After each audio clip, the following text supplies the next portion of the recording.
Begitu didekati hawa, asbab itu diambilnya buah, dimakannya. Datanglah buku-buku komik, katanya karena 2 buahlah dimakan Siti Hawa, maka kemudian ditangkap, maka jadilah mohon izin maaf menjadi payudara. Salatullahi wassalam ala man uhiyal Qur'an. Bapak-bapak, ibu-ibu, hadirin wal hadirat, jamaah solat subuh berjamaah di Masjid Al-Aqidah ini akan menjadi saksi besok di hadapan Allah. Pernah kita berkumpul di dunia ini melakukan amal-amal soleh, menjadi asbab semoga Allah kumpulkan kita semua besok di dalam surga. Amin ya rabbal alamin. Di dalam surah Az-Zukhruf Allah berpesan, Bapak Ibu, betapa pentingnya kita berkumpul di dunia ini dalam kebaikan. Al-akhillau yawma izin ba'duhum li ba'din aduwwun illal muttaqin, kata Allah. Al-akhillau, orang yang bersahabat, orang yang dulunya akrab di dunia. Yauma izin, suatu hari nanti di hari kiamat, kata Allah, ba'duhum li ba'din, sebahagian dengan sebahagian yang lain, aduun, akan terjadi permusuhan di antara mereka. Kenapa di hadapan Allah mereka bermusuhan? Di dunia ini mereka saling tertawa gembira. Kenapa di hadapan Allah mereka saling menyalahkan? Jawabnya, ketika di dunia mereka sama-sama melakukan maksiat kepada Allah. Di dunia sama-sama saling tolong menolong untuk mendurhakai Allah. Mereka satu meja domino, mereka satu meja untuk minum minuman keras, saling membantu untuk berbuat zina. Di dunia ini mereka merasa bebas, di dunia ini mereka tertawa lepas. Besok, kata Allah, ketika di akhirat mereka akan aduun, bermusuhan. Apa kata yang pezina ini? Gara-gara kau sediakan tempatnya, maka aku datang berzina. Yang tukang menyediakan tempat disalahkannya pula. Aku tidak pernah buat surat undangan, kenapa kau datang? Maka saling tolak menolak mereka. Maka di dunia ini saling mereka ini berbahagia, di hadapan Allah mereka bermusuhan. Ujung ayat itu kata Allah, illal muttaqin, ada yang bermusuhan di hadapan Allah, ada yang saling menolong di hadapan Allah. Siapa itu? Orang-orang bertakwa, kata Allah. Apa sebabnya? Di dunia ini diadakan gerakan subuh, ayah omak datang, pemerintah datang, nenek mamak datang, alim ulama hadir, maka kita saling mengingatkan dalam kebaikan. Mana tahu malang untung besok, tak nampak Bapak Ibu salah satu dari jamaah gerakan subuh ni besok di dalam sorga, ayah omak sudah di sorga, boleh bertanya kepada Allah, di mana saudaraku yang gerakan solat subuh itu ya Allah? Tak nampakku di sorga ini. Siapa namanya? Kata Allah, namanya si Fulan. Tanya sama malaikat, malaikat, ada yang bernama si Fulan di neraka jahanam. Dicek namanya, di absen. Ada. Kok bisa dia masuk ke neraka? Itu sebabnya asal pergi gerakan subuh, udah mulai ustaz berceramah, tidur dia langsung, hanya mengharapkan sarapan saja. Itulah masalahnya, kata malaikat ni. Contohnya ini Bapak Ibu, contohnya, bukan itu maksudnya ini. Tapi ya Allah, dia kan dulu sangat sering bersama kami di dunia melakukan kebaikan. Apa yang kau inginkan, kata Allah, aku ingin bersama juga. Bagaimana kami dulu di Rokan Ampat Koto saling tertawa bercerita di gerakan subuh, aku ingin mengulang memori itu kembali. Apa yang kau inginkan, kata Allah, selamatkan dia dari neraka, aku ingin bersama dia di dalam sorga. Kata Allah, malaikat, kau jemput dia, tak mungkin tak kukabulkan permintaan seorang hamba yang sudah masuk surga. Maka Bapak Ibu orang rokan 4 koto, pandai-pandailah memilih kawan. Bolehnya semua kita berkawan orang di dunia ini. Jangankan yang muslim, non-muslim pun tak apa-apa, berkawanlah. Tapi memilih kawan akrab wajib hukumnya. Jangan semua orang dikawani, Pak. Ini tukang panen sawit tengah malam pun kawan dia juga, begal kawan dia juga. Habis gerakan subuh hilang motor, ditanya, itu kawan siapa? Kawan dia juga. Ini kacau nih Pak ini. Semua orang boleh kita berkawan, tapi untuk kawan akrab pastikan orang-orang yang baik. Karena orang yang baik kawan di dunia ini, dia akan mensyafaatkan kita besok di hadapan Allah. Semoga gerakan ini sampai besok mengalir ke anak cucu kita, dan moga-moga ini salah satu asbab diselamatkan Allah kita besok di akhirat, masuk bersama-sama ke dalam surga. Amin ya rabbal alamin. Bapak Ibu, apa kabar pada subuh ini? Sehat semua? Sehat. Ibu-ibu sehatnya kan? Alhamdulillah. Sudah dapat minumnya semua? Belum? Ibu sudah, aku belum. Itu masalahnya. Inilah resiko penceramah nih Pak, selalu dilupakan. Padahal kalau berceramah tidak bisa. Oh datang Pak, langsung 2 gelas. Ini untuk Pak Camat atau untuk Ustadz Pak? Untuk Ustadz ini Pak. Allahu Akbar. Sama-sama Bapak Ibu baca doa, minum dulu. Bismillahirrahmanirrahim. Terima kasih Pak. Minum Pak, minum Pak. Bismillah.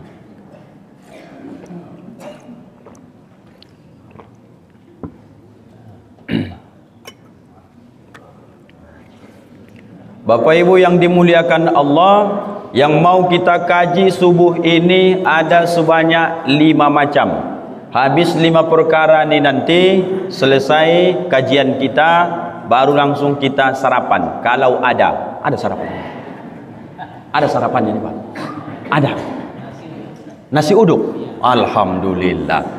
Intinya habis yang 5 poin ini makan kita. Itu intinya. Kata panitia adanya makanannya. Amanlah itu. Nah, kita awali dari pertanyaan.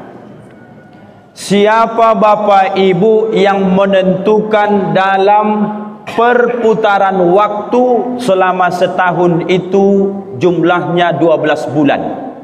Siapa yang menentukan itu? Jawabnya Allah. Mana tahu ada orang bertanya, mana dalilnya? Bukalah surah ke-9, nama surahnya At-Taubah, dan ayatnya ayat 36. At-Taubah 36. Yang menyatakan 1 tahun itu Bapak Ibu 12 bulan adalah Allah. Kalau kita ulang-ulang baca ayatnya, banyak sekali hal-hal yang tersembunyi, kadang-kadang tidak terangkat ke permukaan, maka seolah-olah kita menganggap bulan-bulan Hijriah ini kita menganggap biasa-biasa saja. Padahal hampir setiap bulan Hijriah mengandung sejarah yang luar biasa. Ibu-ibu hafal enggak jumlah bulan yang 12 itu? Mana yang menjawab tuh tadi? Sebelah sini. Ibu-ibu hafal jumlah yang 12 bulan ini? Bapak-bapak tolong kita diam dulu, kita tes dulu mereka. Kalau enggak dapat mereka ni nanti, ini perlu dipertanyakan ini Bapak Ibu. Karena sudah hampir berapa tahun GSSB ini. Coba Ibu, bulan 1 sampai bulan 12. 1 Muharram. Itu dah salah langsung Pak. Muharram katanya. Muharram. 1. 2 Sofar. Jangan Safar. Safar berjalan. Sofar. Sofar. Iyalah namanya belajar ya kan Bu? Al-Muharram, Safar, terus Rabiul Awal, terus Rabiul Akhir, terus cepat kali Rajab Bu. Mana ada Rajab itu? Jumadil Awal. Kok langsung ke Rajab cepat kali? Ulang balik. Al-Muharram, Safar, Rabiul, Jumadil,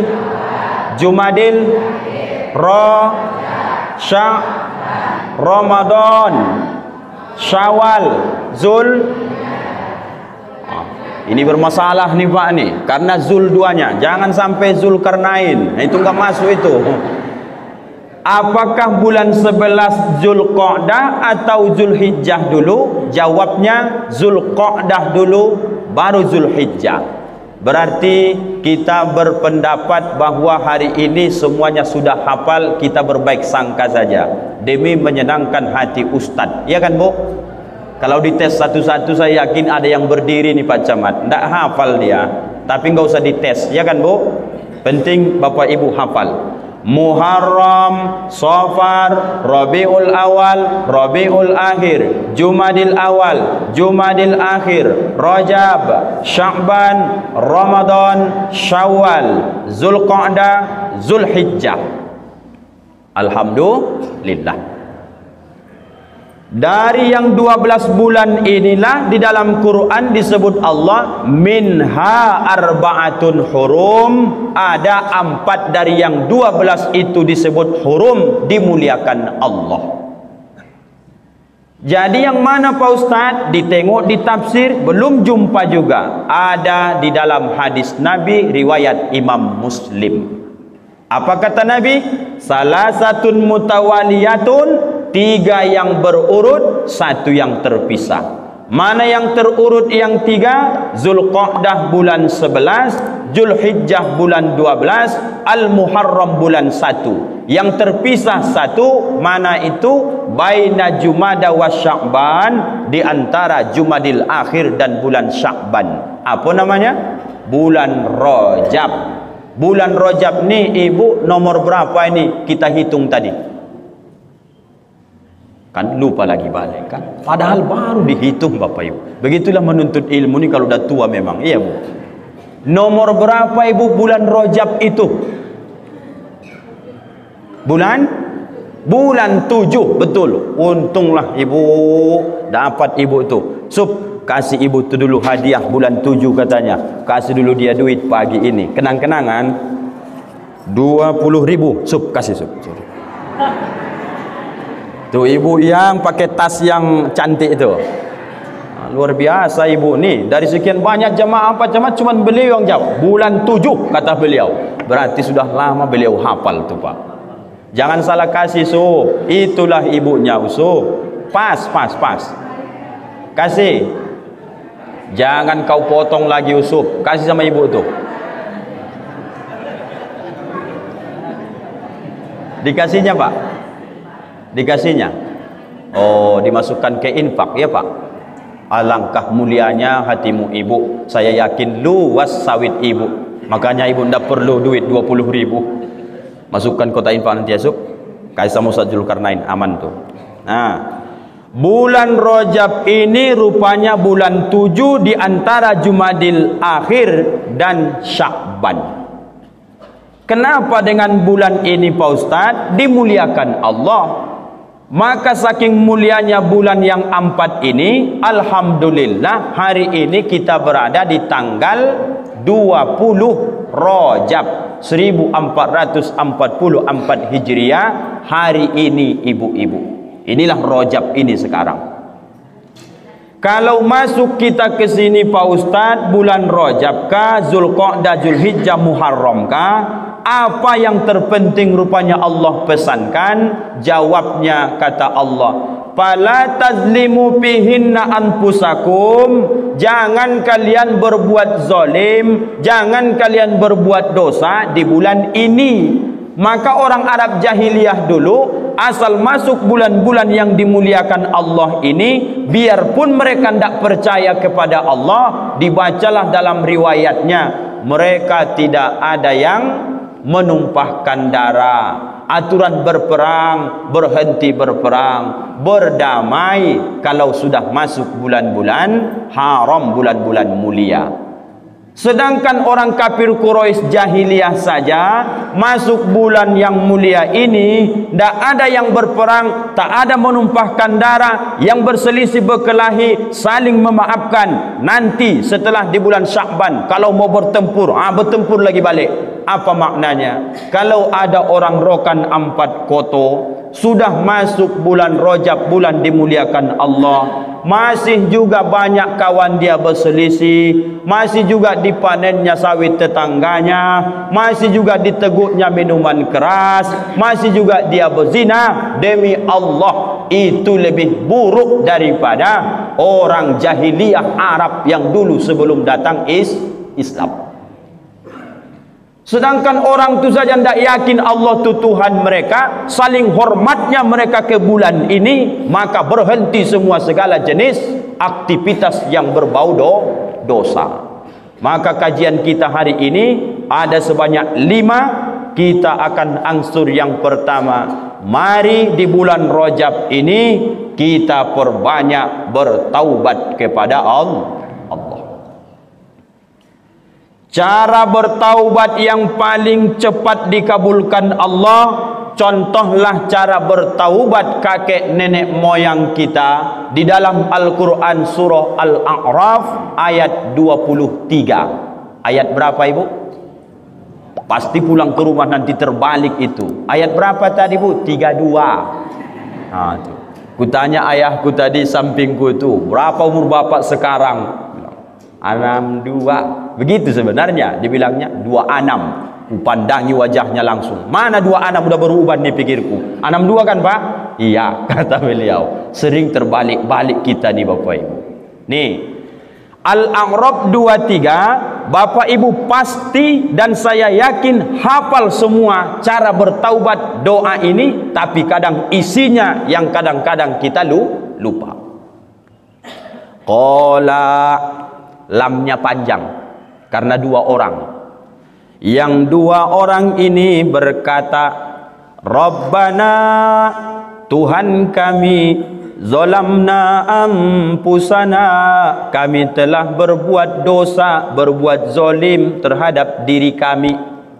Wa illam taghfir lana, seandainya engkau tidak ampuni kami, wa tarhamna, dan kau rahmati kami, lanakunanna minal khasirin, maka jadilah kami golongan orang-orang yang merugi.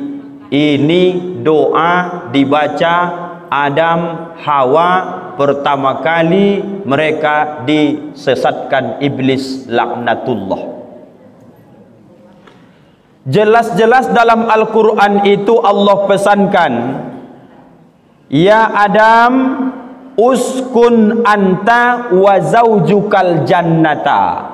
Adam, engkau dan istrimu Hawa, tinggal kau di sorga ini. Semua kenikmatan di sorga ini nikmatilah. Yang tak boleh, wala taqraba hadhihi syajarah, pohon yang satu ini jangan kau dekat-dekat ini. Ini saja larangannya. Yang lain semua silahkan, tidak ada masalah kata Allah.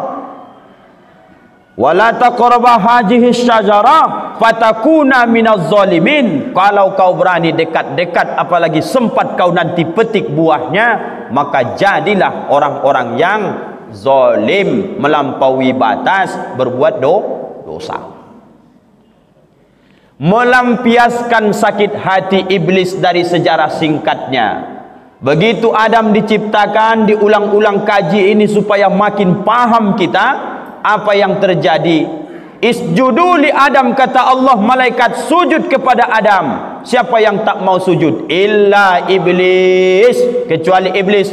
Kenapa kau iblis tak mau sujud? Aba wastakbar, saya lebih mulia, saya ni lebih hebat, saya ni lebih dari dia. Kenapa aku harus sujud sama dia ya Allah? Ini sejarah akan berulang. Melampiaskan kekesalan itu, iblis, keluar kau dari sorga ini. Tak layak tempat di sorga ini orang yang takabur, orang yang sombong. Diusir Allah. Makin hancurlah hati iblis Bapak Ibu. Ini harus kubuat Adam ni lebih menderita ketimbang aku ni, pikirnya. Memang pendendam tu Pak, sifat iblis tu Pak. Kalau sudahlah menderita dia, dipikirkannya tu, macam mana orang ni supaya ikut menderita, lebih menderita ketimbang aku. Inilah tipe iblis tu. Bagaimana caranya? Berbagai cara, berbagai tafsir dijelaskan. ada yang katanya iblis menumpang ke ular, ada yang sebahagian hanya sekedar bisikan menggoda Adam Hawa. Lalu apa yang terjadi singkat riwayatnya, bahwa iblis berusaha supaya keluar Adam Hawa dari sorga. Bagaimana caranya? Berubahlah dia wujud seperti kakek yang tua, yang sepertinya ini adalah ahli nasihat. Kalau didengarkan cakapnya meyakinkan. Apa kata dia? Adam, tahukah engkau bahwa sesungguhnya Allah larang kau dekati buah khuldi itu? Enggak tahu kau khuldi itu artinya adalah kekal? Maka kalau Allah ingin mendekati, disuruhnya kau ke sana tak boleh, itu pertanda Allah ingin mengusirmu dari sorga. Tapi kalau ambil buahnya kau makan, maka kekal kau dalam sorga. Jangan kau bohongi aku. Udah aku tahu sifatmu memang buruk, kata Adam. Tak mempan. Besoknya datang lagi dia. Sama siapa? Bukan sama Adam lagi. Kalau Adam, paham dia. Takkan bisa Adam ni digoda pikir iblis. Sama siapa dia datang? Sama nenek kita Siti Hawa. Hawa, kata iblis yang berubah wujud tadi, aku ini hanya sekedar kasih masukan. Oh, itulah arifnya iblis ni. Pandai betul dia. Macam mana wak? Kata Hawa lah kira-kira ni. Ini kan Adam sedang tidur di sorga ni ceritanya ni. Lalu pernah tak kamu dengar bahwa semua di sorga ni bisa kalian nikmati kecuali pohon yang satu itu, jangankan makan buahnya, dekat pun tak boleh. Iya wak, dengar. Tahukah kau arti khuldi itu kekal? Maka kalau kalian makan itu, kekal kalian di sorga. Kenapa Allah larang? Supaya jangan kalian kekal dalam sorga. Lalu macam mana wak? Aku punya nasihat, saran. Kalau bisa sebelum terlambat, aku pun dulu tinggal di sorga ni juganya. Cuman takut makan buah tu, makanya aku terusir. Kalian makanlah. Tapi Adam kata, jangan kau bangunkan dia dulu, kau makan duluan, nanti dia nyusul. Masuklah di pikiran Hawa, karena memang perempuan ni otaknya pendek, perasaannya banyak. Ya kan bu? Kami laki-laki ni panjang otaknya, ditimbang-timbang dulu. Hawa tidak ada pertimbangan. Lakiku kan masih tidur nih, Pak Tua, tidak usah kau bangunkan, kau makan saja dulu, nanti urusan belakangan itu pasti ngikut dia. Begitu didekati Hawa, asbab itu diambilnya buah, dimakannya. Datanglah buku-buku komik, katanya karena 2 buahlah dimakan Siti Hawa, maka kemudian ditangkap, maka jadilah mohon izin maaf menjadi payudara. Kata buku komik. Sampai sekarang belum kutemukan tu pak, asal buah khuldi itu 2 dimakan Siti Hawa menjadi, mohon maaf, menjadi payudara bagi perempuan. Bapak ada dapat dalilnya Pak Camat? Belum lagi kan? Aku pun belum. Tak dari mana datang cerita itu. Begitu Hawa sudahlah makan buah khuldi, tanggal semua pakaiannya, tertawa terbahaklah iblis, terbangun Nabi Adam. Apa yang terjadi? Ditengoknya istrinya tak ada lagi sehelai pakaian pun. Maka dia tanya, apa yang terjadi wahai Hawa? Aku sudah melanggar aturan Allah. Teringat Adam, daripada kita akan terpisah, kau akan ke dunia, aku di sorga. Dulu pun aku di sorga sendiri, alangkah sepinya perasaanku. Aku tak ingin berpisah denganmu, wahai istriku tercinta. Diambil Adam lagi satu, dimakannya. Datang malaikat Jibril, ditangkapnya. Jadilah kata mereka, inilah buah khuldi itu. Itu pun tak ada juga dasarnya Bapak Ibu, tapi memang dipas-paskan orang, mendekatkan paham. Begitulah pandainya ulama-ulama kita dulu memahamkan itu. Jadilah seperti ini. Ada juga laki-laki tak ada ininya Pak, 47 bencong. Ada ininya itu Pak, ada ini ha. Lalu apa yang unik yang mau ingin Ustadz sampaikan? Jelas-jelas Adam itu, Hawa itu balas dendamnya dari iblis yang menyesatkan iblis ketika mereka makan buah khuldi. Berkelip mereka di balik batang buah khuldi. Sudah tanggal semua kain yang digunakan pakaian surga. Lalu kata Allah, di mana kau Adam? Di mana kau Hawa? Di mana kalian ini? Dengan malu ibarat tiang inilah buah khuldi itu, datanglah Adam dan Siti Hawa, keluarkannya kepalanya mengintip. Di sininya kami ya Allah. Apa yang sudah kalian lakukan? melanggar kami ya Allah. Kenapa kalian lakukan itu? Dibacanyalah doa ini. Rabbana, ya Tuhan kami, zalamna anfusana, kami telah terlanjur menzolimi diri kami. Wa illam taghfir lana, kalau tidak kau ampuni kami, wa tarhamna, dan kau rahmati kami, lanakunanna minal khasirin, jadilah kami orang-orang yang merugi. Apa ilmunya Bapak Ibu? Tidak ada Nabi Adam Siti Hawa mengait-ngaitkan karena mereka salah dengan iblis. Tak ada Adam mengatakan ini gara-gara iblis ni Allah, dirayu-rayunya biniku. Hawa pun tak ada dia mengomong ini gara-gara iblis, memang ya Allah kami dua ndak salahnya, dia yang salah. Kenapa Adam Hawa tidak melibatkan iblis dalam masalah ini? Mengajarkan kepada kita rokan 4 koto, masyarakat semua yang hadir ini, kalau kita sudah salah, jangan lagi terbiasa mengkambing hitamkan orang lain. Ini sudah jelas dia yang tak datang solat subuh. Ditanya, kenapa Pak tak datang solat subuh? Umur Bapak sudah 50 tahun. Jawabnya simpel saja. Aku kalau semenjak masih tetap dia imam, tak mau aku datang doh, kata dia. Ada saja salahnya sama dia Bapak Ibu. Besok mau tarawih kita ni lagi ni. Dia Al-Aqidah ni. Al-Falah tempat Ustaz Zul lagi. Besok kan ditanya, oh mak tak pernah aku tengok 1 Ramadan ni ke masjid. Begitu Syawal, oh mak sop pertama ni. Apa cerita mak? Dijawab ibu ni, aku malas sekali. Pengurus masjid ni tak macam mana-mana. Air wudu kadang ada, kadang tidak. Malas sekali lah pokoknya. Mending aku solat di rumah. Sudah dia yang tak ibadah, tapi selalu membenarkan dirinya dan mengkambing hitamkan orang lain. Sifat siapa itu? Sifat iblis, laknatullah alaih. Wahai iblis-iblis yang datang pada subuh ini, kan begitulah kira-kira itu Pak.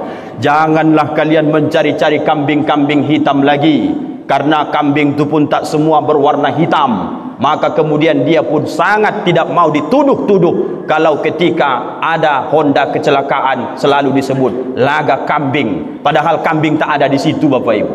Ini pun jangan kambing hitamkan dia. Saking bersihnya lah hati Adam dan Hawa, maka mampu dia mengakui kesalahannya Bapak Ibu. Ustaz Rangkut ini kalau bersih hatinya, dapat nasihat dari Pak Camat, dari Nini Mama, pasti saya katakan, iyo Pak, terima kasih nasihat apa tu, memang salah kan Pak. Ketika sudah mau mengaku diri ini salah, itu pertanda hatinya bersih. Yang mencontohkan siapa?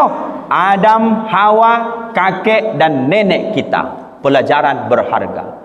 Di bulan Rajab ini, supaya cepat Allah ampuni dosa-dosa kita, kalau dulu umur 16 tahun sampai ke 30, tak pernah awak sembahyang, tak pernah solat, tak pernah puasa, silaturahim buruk, aurat terbuka. Sekarang mau tua ni, mau dekat mati, taubat. Maka macam mana taubatnya Pak Ustaz yang cepat? Dengan cara bertaubat, menyalahkan diri tanpa menyalah-nyalahkan orang lain. Itu penyakit kita Pak Camat yang parah sekarang ini. Udah salah dia, aku ndak salah no, kata dia. Itu gara-gara kawan tu, kata dia. Aku kalau ndak gara-gara dia ndak salah aku, kata dia. Selagi masih bisa, pilihlah seperti sifat Adam Hawa. Katakan dengan gentleman, iya aku salah, akan ku perbaiki. Itulah yang lebih baik. Jam berapa lah Pak Ustaz dibaca doa ini? Kalau bisa Pak, tadi sebelum azan subuh tu berkumandang. Ini dulu zikir omak yang pertama di bulan Rajab ni terutama ya. Rabbana zalamna anfusana wa illam taghfir lana wa tarhamna lanakunanna minal khasirin. Apa yang teringat sama ayah omak 30 tahun yang lalu, di mana sebelum ada gerakan solat subuh ini, entah apa dosa-dosa yang sudah kita lakukan. Sekarangnya kita baik-baik, alhamdulillah Pak. Allah masih tahu itu apa belang kita 20 tahun yang lalu. Maka menangislah. Di saat air mata menetes, semoga di situ pun ampunan Allah dah datang. Bau sate pula kurasa ya Allah. Oh, belum dibagikan. Kupikir sudah dibagikan. Aku rupanya. Tak lanjut. Baru satu di Bapak Ibu. Iblis itu pendendam. Begitu sudah disesatkannya Adam, disesatkannya Hawa, apa kata dia? Apakah berhenti permusuhan ini? Tidak. Turun ke muka bumi. Pertama dia minta sama Allah, ya Allah, hidupkan aku sampai hari kiamat tiba. Dikasih. Dalam Quran, apakah iblis ni puas? Tidak juga. Summa la'atiyannahum min baini aydihim wa min khalfihim wa an aymanihim wa an syama'ilihim wa la tajidu aktsaru minasyakirin. Akan ku sesatkan cucu Adam itu, melampiaskan balas dendamku. Ku sesatkan dari depan, kalau enggak bisa dari belakang, ku sesatkan dari kanan, ku sesatkan dari kiri, sampai mereka tak ada yang bersyukur lagi kepada Allah, supaya kawanku besok di neraka Jahannam. Ini yang pertama, hilangkanlah sifat pendendam, sesali dosa, mutlak kesalahan diri sendiri. Satu, udah jam berapa ini? Masih bisa ini kan Pak? Baru satu, cepat. Nomor dua, ada lagi zikir di bulan Rajab ini bagus kita buat di surah Al-Anbiya. Apa bunyinya Pak Ustaz? La ilaha illa anta subhanaka inni kuntu minaz zalimin. La ilaha illa anta, tidak ada Tuhan kecuali Engkau ya Allah. Subhanaka, maha suci Engkau. Inni kuntu, sesungguhnya aku, kata Nabi Yunus, minaz zalimin, dari golongan orang-orang yang zalim.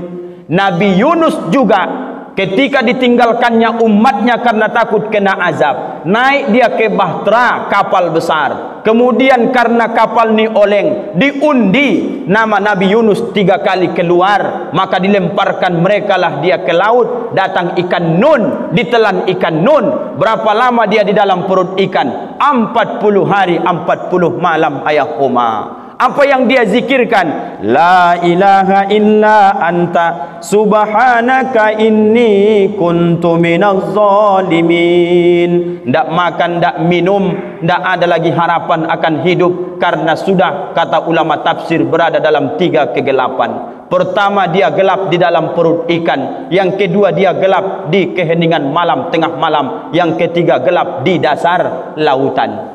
Masih adakah harapan Nabi Yunus akan balik lagi ke dunia ini hidup seperti sedia kala? Kalau saja tidak baca zikir ini, tidak dia serahkan persoalan hidupnya kepada Allah, mungkin sudah habisnya dilumat ikan nun Nabi Yunus itu. Tidak ada sejarah lagi. Tapi hebatnya zikir ni Bapak Ibu, 40 hari 40 malam, langsung diare ikan nun tu Bapak Ibu. Dimuntahkannya Nabi Yunus balik ke daratan, sehat seperti sedia kala, bahkan lebih sehat lagi, luar biasa. Bapak Ibu, apa maknanya? Mana lebih berat beban hidup, ujian, cobaan yang kita rasakan dibanding Nabi Yunus? Nabi Yunus ditelan ikan, di dalam perut ikan, di bawah dasar laut, dan di tengah-tengah keheningan malam gelap gulita. Orang rokan 4 koto paling ujiannya paling anaknya sakit, ayahnya meninggal, sawitnya trek, harganya kadang turun, kemudian karet yang dideres dimaling orang. Itu kan musibah-musibah kecil tuh Bapak Ibu. Maka kalau datang musibah tu beruntun, datang cobaan tu hampir-hampir hilang kendali, putus asa, hampir bunuh diri, balikkan cepat. Tidak lebih sulit lagi yang dirasakan Nabi Yunus dulu Bapak Ibu dibandingkan ujian kehidupan kita. Baca langsung doa ini, terutama di bulan Rajab Sya'ban ni Bapak Ibu, sebelum nanti Ramadan. La ilaha illa anta subhanaka inni kuntu minaz zalimin. Hafalnya Oma zikir ini.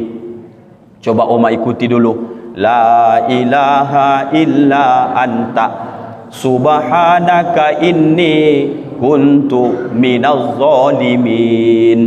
Kalau nanti imam mendoa, diganti domirnya ya, diganti menjadi na. La ilaha illa anta subhanaka inna kunna minaz zalimin. Kalau berjamaah. Kalau sendiri, inni kuntu minaz zalimin.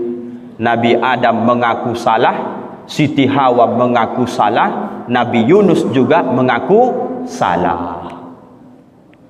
Mengaku salah ni penting Bapak Ibu. Itu pertanda orang baik itu Pak. Salah aku Pak. Kalau sampai anak ni kita panggil, nah, baru pulang sekolah, ya, ini sepatu kok ditaruh di rak piring, kok kakak belum lagi ganti baju, besok kan pakaian ni mau dipakai. Ada enggak anak bapak ibu ketika ditegur begitu, dinasihati, apa kata dia? Maafkan aku ya mak, salah aku tadi, hilap mak karena capek pulang sekolah. Ada ayah umat dapat anak model kayak gitu sekarang?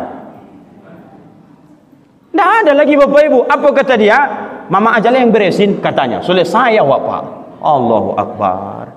Hal-hal sekecil ini kadang-kadang awak anggap sepele Pak. Rupanya mengaku salah ini mahal harganya. Mulai hari ini orang Rokan 4 Koto termasuk penceramahnya Ustaz Rangkuti ini, belajar kita Pak, ketika dinasihati orang sudah salah, katakan, Pak, aku terima nasihatmu itu, memang salah Pak, kuperbaikilah ke depan ya Pak.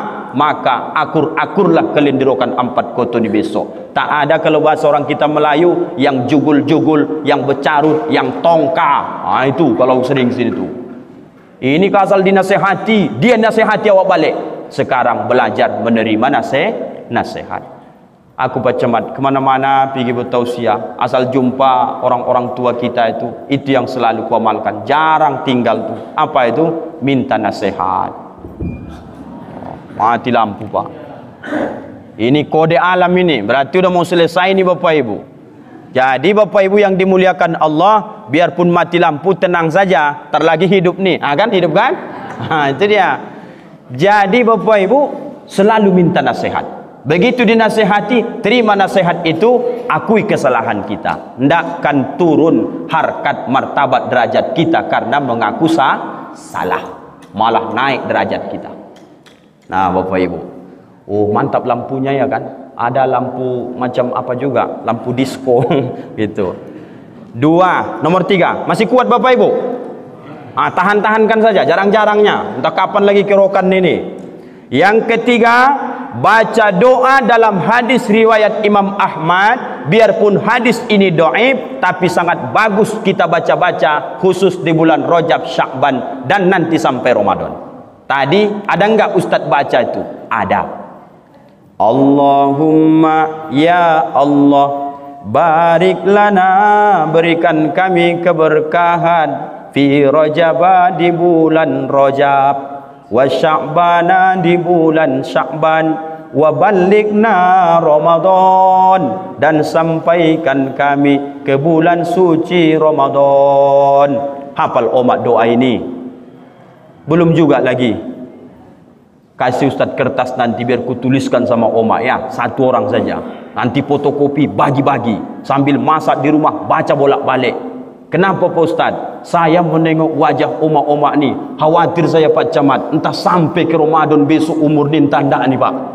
Maka berbaik sangka kita baca doa ini, baik sangka sama Allah, moga-moga sampai. Maka doa, ya Allah berkahi bulan Rajab ni, berkahi bulan Sya'ban ini, berkahi nanti Rajab dan Sya'ban, dan sampaikan ke bulan suci Ramadan. Apa sebab? Karena puncak segala kemuliaan dari yang 12 bulan, 4 bulan haram, di atasnya yang paling puncak adalah bulan suci Ramadan. Dalilnya Pak Ustaz, tidak usah pakai dalil ayat Al-Quran dan hadis, yang logika saja. Nanti malam Pak, ini masih tanggal 20 Rajab. Kalau kita di Al-Aqidah ni solat tarawih, sah atau tidak Bapak Ibu? Nanti malam kita tarawih sama-sama, sah atau tidak Bapak Ibu? Tidak. Karena tarawih itu hanya ada di Ramadan. Kalau kita tahajud di Ramadan, bisa enggak? Bisa. Lalu kemuliaan Ramadan mana? Yang ada sama orang bisa sama dia, yang ada sama dia belum tentu bisa sama orang. Apa maksudnya itu Pak Ustaz? Tarawih ada di Ramadan, tapi tarawih tidak bisa di Rajab Sya'ban selain Ramadan. Tahajud bisa Rajab, bisa Sya'ban, bisa Muharram 11 bulan, tapi di Ramadan pun tahajud tetap bisa. Itulah mulianya Ramadan tu Pak. Itu pun awak sia-siakan lagi.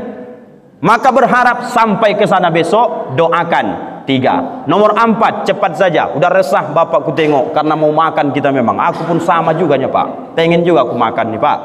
Nomor 4, kalau sudah setiap tahun itunya berulang-ulang, kisi-kisi Ramadan itu sudah muncul, siang harinya puasa, malam harinya solat tarawih, maka nomor 4 amalan kita, latih ayah omakku orang rokan 4 koto, dari sekarang latihan puasa sunnah.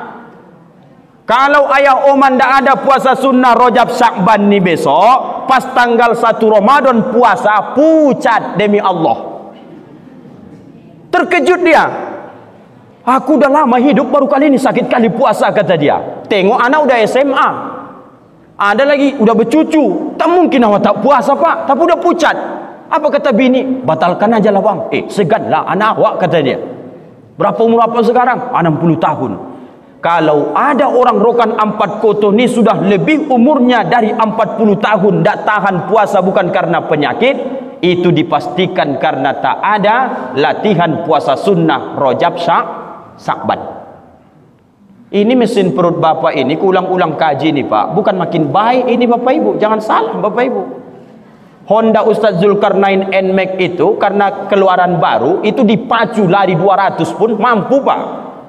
Tapi coba Bapak yang punya Honda Astrea Impreza atau Astrea Grand, coba lomba dulu kita ke ujung batu Pak. Kalau ndak pecah mungkin bloknya, berasa Pak Jim Sokar, itu ndak tahu lagu Pak.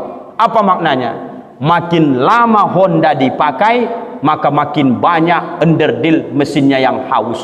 Makin lama ayah omak hidup, makin banyak underdeal perut ni yang tak baik. Maka solusinya ikuti sunnah Nabi. Kalau Honda makin tua, kurangi bebannya, jangan berat-berat kali. Masa Pak Camat Kap 70 dibebaninya bawa sawit 700 kilo, patahlah. Maka Bapak Ibu kalau sudah tua, jangan banyak-banyak bebannya. Apa bebannya Pak Ustaz? Jangan sudah tua, makan aja kerjaan, nanti datang penyakit gula. Kurangi bebannya. Apa kata Nabi? Sumu tasihhu, puasa kamu supaya kamu sehat. Apa maknanya? Karena mesin perut tidak normal lagi, maka dikasih dia beban ringan. Kalau ayah omak puasa, makanan yang kemarin belum termasin usus akan di mesinnya dulu pelan-pelan. Beda mesin Pak Camat dengan mesin Ustaz Rangkuti ini. Ini masih 34 tahun ini Pak. Makan sate pagi ini, insya Allah tak ada masalah. Habis makan sate, makan bakso, nasi uduk, insya Allah tak ada masalah. Pak Camat pun dulu umur seumur saya ni tak ada masalah makanan. Coba sekarang Pak Camat, habis makan nasi uduk ni nanti, tu dah mulai-mulai aku tak bisa lagi makan. Asal nampak ayam tu langsung naik tensiku Pak Ustaz. Macam mana itu? Udah haus mesinnya, maka banyak-banyak puasa. Terakhir nomor 4. Kalau malamnya kita tarawih, berapa rakaat di rokan 4 koto tarawih omak-omak? 8 rakaat. Witir berapa? 3. Ada juga 20 Pak. Alhamdulillah. Mau 8, mau 20, nanti tanya saja ustaz-ustaz kita, itu tidak usah lagi diperdebatkan. Yang penting yang jadi masalah, tidak ikut dia tarawih. Itu saja masalahnya selama ini. Berdebat saja. Kau tarawih mau berapa? 8. Itu bid'ah itu. Kakak berapa rupanya? Aku 20. Ini yang benar. Bertengkar saja orang tu, habis tu bertengkar, udah selesai orang tarawih. Tidak ikut mereka berdua tarawih. Ini yang salah. Ikuti saja. Supaya tarawih besok tak mengeluh dan tak menyalahkan imam. Aku kalau bapak itu imam, ada masyarakat ni diintipnya Pak dari jendela itu, ditengoknya. Siapa yang maju malam ni imam? Aku kalau bapak tu imam, pergi aku ke masjid lain. Ada begitu tu Pak. Ini payah ni imam ni, panjang-panjang ayatnya, lambat lagi bacaannya, orang dah selesai, dia baru 4 rakaat nanti. Malas sekali aku, kata dia. Ini tidak akan terjadi di rokan 4 koto kalau dari sekarang kita latihan. Apa latihannya Pak Ustaz? Ada latihan 2 solat sunnah yang nanti membandingi supaya ringan solat sunnah tarawih. Yang pertama adalah solat tahajud. Kalau ndak tinggal tahajudnya Rajab Syakban, nanti tarawih gampang. Dari mana Ustaz tahu itu? Tarawih kan jam 8:30 malam. Tahajud jam 1, jam 2. Dari segi waktu saja udah lebih mudah tarawih. Kalau tarawih dikerjakan ramai-ramai, tahajud dikerjakan sendiri, maka orang yang rajin tahajud, tarawih itu bukan menyepelekan, Pak. Tidak ada beratnya sama dia itu. Kenapa bapak tu ngeluh asal masuk Ramadan tarawih lagi, tarawih lagi? Itu dipastikan tidak ada pernah latihan solat tahajud Rajab Syakban. Yang terakhir, kalau bisa ayah omakku, sebelum masuk Ramadan solat tasbih lah kita dulu. Udah pandai omak solat tasbih belum? Alhamdulillah. Ada yang belum pandai solat sunnah tasbih? Jangan malu-malu ibu, kita belajar ini. Ada yang belum pandai, biar Ustaz jelaskan. Kalau sudah pandai tak usah lagi dijelaskan. Perlu dijelaskan atau tidak? Perlu. Solat sunnah tasbih disebut namanya tasbih karena solat ini Bapak Ibu 4 rakaat. Di dalam solat ini kita baca tasbih sebanyak 300 kali tasbih. Kalau dikerjakan siang hari macam sekarang ni 4 rakaat sekali salam. Kalau malam hari dikerjakan 2 rakaat salam, 2 rakaat salam. Lalu Pak Ustaz, caranya, kaifiahnya ibu dengarkan supaya saya jelaskan. Nanti jangan salah paham, bantu ngitung tasbihnya ya. Ibu tegak. Usolli sunnatat tasbih rakaataini lillahi ta'ala. Sendiri. Ini malam hari ni makanya 2 rakaat. Aku Pak Ustaz tidak sekolah dulu, tidak pandai aku Pak Ustaz pakai bahasa Arab tu. Aku pakai bahasa Indonesia aja ya. Bisa, bisa. Sengaja aku solat tasbih 2 rakaat karena Allah Ta'ala. Allahu Akbar. Itu lapas niat sunnah. Yang wajib itu, rukun itu adalah niatnya. Baca doa iftitah Allahu Akbaru kabira. Habis itu bacalah surah Fatihah. Habis itu baca ayat.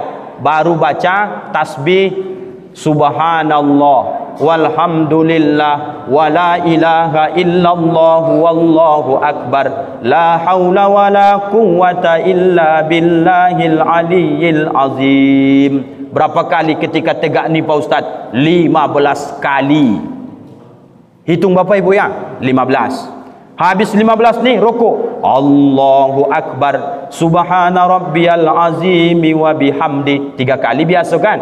Habis tu baca lagi tasbih. Subhanallah walhamdulillah wala ilaha illallah wallahu akbar la haula wala quwwata illa billahil aliyyil azim. Berapa kali? 10 kali. Udah berapa? 25. Sami Allahu liman hamidah. Setelah baca Rabbana lakal hamdu, baca lagi tasbih 10 lagi. Berapa? 35. Allahu Akbar sujud, baca lagi tasbih 10 lagi, 45. Allahu Akbar duduk antara 2 sujud, Rabbighfirli warhamni sampai terakhir, baca lagi tasbih 10 kali. Sudah berapa Pak?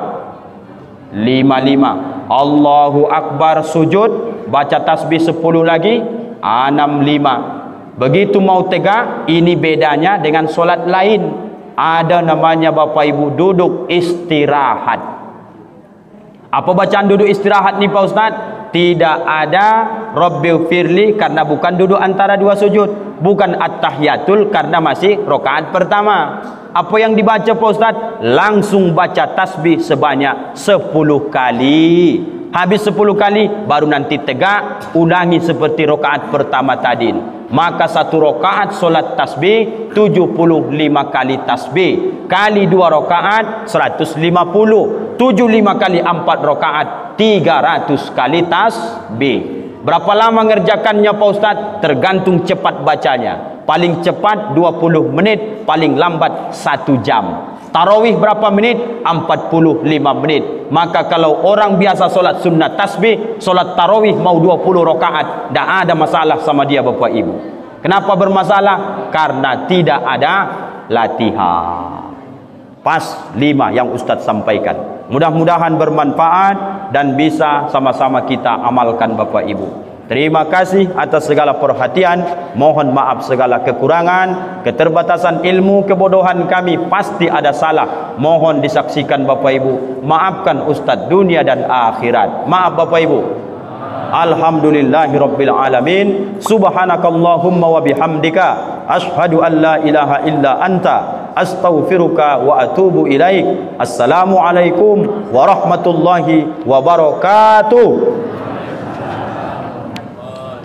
Salatullahi wassalam ala man uhiyal Qur'an